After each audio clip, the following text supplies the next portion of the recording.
Healthy habits and how they work together to create a strong foundation for both physical and mental well being.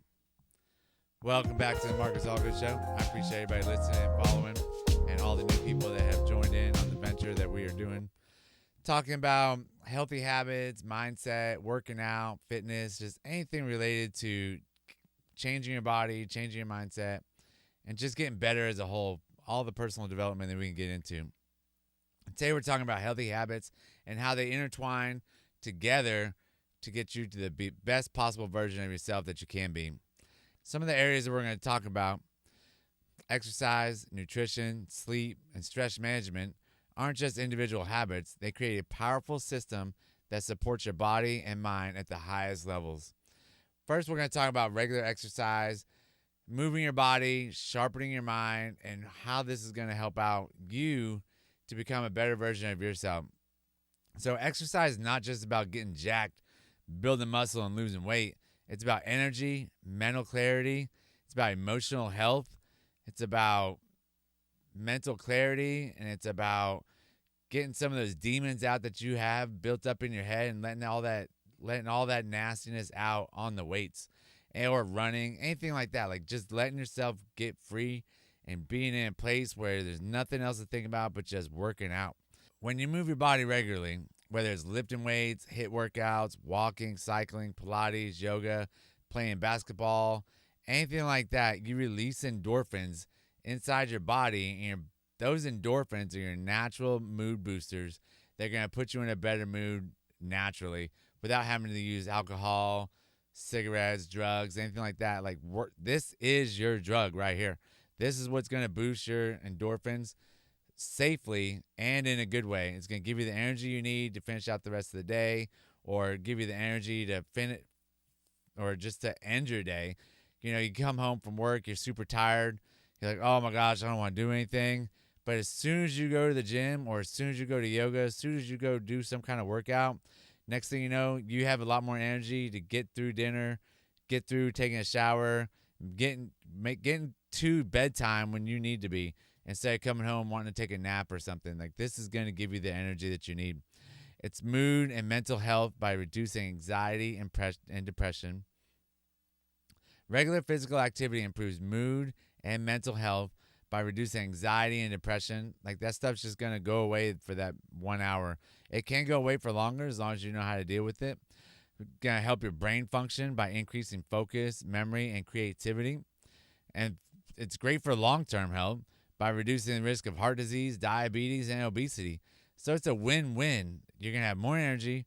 You're going to have less risk of heart disease. You're going to not be in a spot where you're going to get diabetes, and you're not going to be obese. Like, what more do you want? It's 1 hour a day that you have to sacrifice.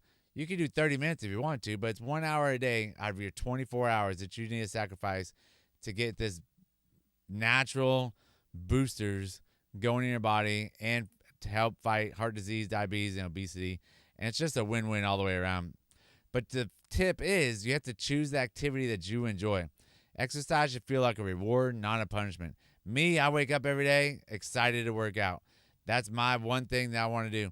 If I don't work out that morning, it's like the next thing on my mind is what time do I get to work out, and I look forward to working out. Granted, every day I wake up and say, oh my gosh, I could just go back to bed, but I know that workout's going to make me feel good, and it's going to wake me up. It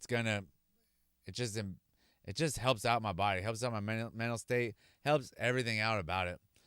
My day. I know once I get done with that workout, that's the hardest thing I'm going to do for the day. Everything else is just gravy train. Easy day. The other thing we're going to talk about is proper nutrition, fueling the machine. You have to have the right fuel to get through the day without crashing, without having to have a bunch of stimulants and things like that. Like what you eat directly affects how you feel, think, and perform. A nutrient-dense, balanced diet provides the energy your body needs and supports brain health. Quality nutrition stabilizes the blood sugar, keeping your mood and energy levels consistent. I definitely eat a balanced diet of some carbs, vegetables, fats, fruits. It definitely keeps me going throughout the whole day. It doesn't let me crash, doesn't do anything crazy. I don't have to have any kind of energy drinks throughout the day. It just really helps you it helps you prepare your body to get through the day. Like if you just fed your car bad gas, it's gonna putter around, blah, blah, blah, blah, blah, do all sorts of crazy things, and it's just not gonna run right. It's the same thing for your body. It also supports muscle recovery and immune health. It reduces inflammation, which helps prevent chronic disease, which is another win-win. Like, why wouldn't you pair this with exercise and have a full-on win-win situation? Another tip is to focus on whole foods, lean proteins, healthy fats, vegetables, fruits, and whole grains if you want some. Hydration is equally crucial, so keep the water intake high throughout the day. They say a gallon. You don't have to do a gallon. Depends on, if you're putting some good salt into the water, getting the electrolytes that you need. You probably don't need a full gallon, but definitely a half gallon to start out throughout the day. So a lot of people are going to ask, like, what's lean? What are lean meats? What are vegetables to eat? What are healthy fats? I'm going to list out a bunch right now. So examples of lean meats: chicken breast, skinless, boneless chicken breast.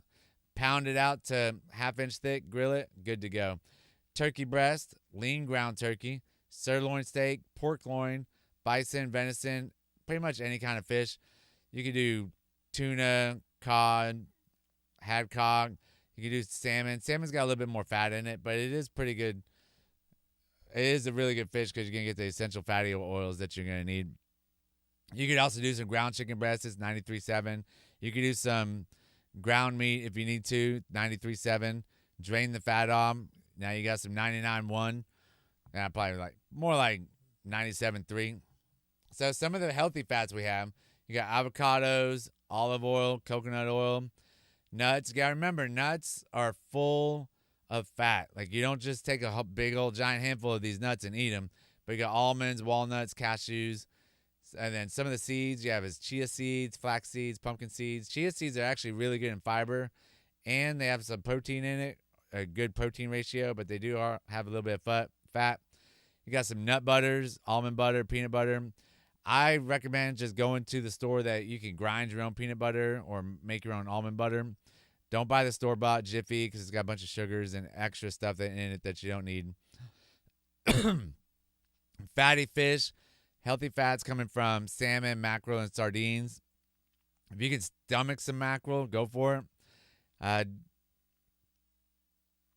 Dark chocolate, 70% cocoa or higher. Definitely look at the serving sizes of that and go with that. And then some of the better veggies you're going to have is spinach, kale, broccoli, Brussels sprouts, cauliflower, bell peppers, onions, carrots, zucchini, cucumbers, asparagus, green beans. I eat a lot of dill pickles, but look in the recipe to make sure or the ingredients to make sure there's no sugar added to them. Because a lot of times they'll put some sugar in there, but just get some regular old dill pickles. So good. Then you can drink the juice. Then you won't have to drink as much water. Good to go. It's a win-win. Some of the best fruits are going to be blueberries, strawberries, bananas, raspberries. Then you go with an apple. You go with oranges, pineapple, mango, grapes, kiwis, watermelons. Kiwis are packed with vitamins. They're just so small. You got to peel them off. But I still eat at least 2 or 3 a day, 2 or 3 a week. So if you have any questions about vegetables, any kind of food to eat, message me. Let me know. I will definitely answer the questions. The next one, adequate sleep, the ultimate recovery tool. You have to have sleep. There are some people out there that have a natural disease that they can only sleep 4 hours and they're good to go. I am not one of them. My optimum sleep is 7 hours. Going for 9. I can't even do 9 anymore. 8. It's harder. But then if I get 5 to 6 hours, like 1 to 2 days in, I'm good. But after that, I start crashing hard. So sleep is not optional. It is when your body rebuilds, repairs, and resets. Poor sleep habits sabotage everything from fitness progress to mental sharpness. And sleep affects the emotional regulation and stress management. It's 100% true. When I start getting tired, I start getting emotional. Next thing you know, you're playing sad songs on the radio. And you're all inside your feels. And you're like, oh my gosh, I need to go home and go to bed, get some sleep. Muscle recovery and fat loss. Decision making and concentration. I definitely lose concentration when I'm super tired. I just can't concentrate. But having that 7 hours of sleep really is like the optimal spot where I'm at. And then another thing is to prioritize 7 to 9 hours of quality sleep, stick to a regular bedtime, limit screen time before bed, and create a restful environment. I like to go to bed pretty much the same time every day, but it's hard to do with the kids and, soccer practice and things like that. But think about like 9:30 is your bedtime. Try and get everything done before 9:30 and then go to bed. I'll push it to 10 every once in a while, but 10, that's pushing me to 6 hours of sleep, and I don't like it. About 6.5. It's just not, that's not for me. So I try and get to bed 9:30, wake up at 4:30. That's a good 7 hours, good amount of sleep. And then some nights, if I can get to bed at 8:30, whoo, let's do this. I'm crashing out. Another thing we're going to talk about is stress management. Protect your peace. Protect your peace at all costs. Like anything you can do to protect your peace is going to help you in the long run to just help you with your personal development and help with the way your whole body works. So stress is unavoidable, but how you manage it determines whether it controls you or you control it. Chronic stress throws your hormones out of balance, disrupts sleep, and triggers unhealthy eating behaviors. Effective stress management includes mindfulness practices like meditation or deep breathing, setting healthy boundaries with work and relationships, making time for hobbies and relaxation. So disrupting sleep, if you don't control your mind and you're sitting there laying down in bed and you're thinking all these different scenarios going on in your head about what could have happened or what did happen or what you could have said, all the anxiety built up in your head, you have to clear that out before you can get to sleep, because your mind will just sit there and race and tell you over and over the same thing. And all you're doing is really playing the same scenario out over and over and over. You already lived it once, so why are you going to keep living it over and over and over? Get it rid of it. Push it out any way you can by some meditation, some deep breathing. Figure out what it's going to take for you to be able to clear your mind to be able to go to bed. A lot of times that deep breathing while you're laying in bed, like 5 seconds in, 10 seconds out, deep breath, like really helps you relax while laying there, especially like while you're laying on your back. Do it probably about 5-6 times. You should really start to feel more relaxed and more oxygenated throughout the whole body. A tip would be find daily rituals that ground you. Even for 5 to 10 minutes of quiet time can reset your mindset. It doesn't take a whole lot. Like this doesn't have to be an hour, 2 hours. You don't have to meditate for 30 minutes. You just have to take a little bit of time, 5 to 10 minutes, nothing crazy. Get it through, just get the relaxation going and make it better. So why it all matters, it all works together. These habits work synergistically. When you're exercising, you're likely to sleep better because you burn a lot of energy.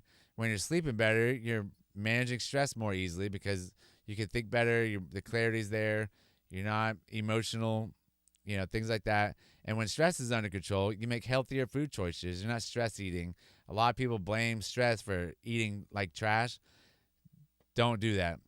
It's not really a thing. It's just you making an excuse to be able to eat the trash that you want to eat. It's a loop of positive reinforcement that elevates every area of your life. So if you got any questions about it, let me know. But think about how all four of those work together and create one giant loop of a healthy habit, healthy environment, healthy body. So healthy habits aren't random actions.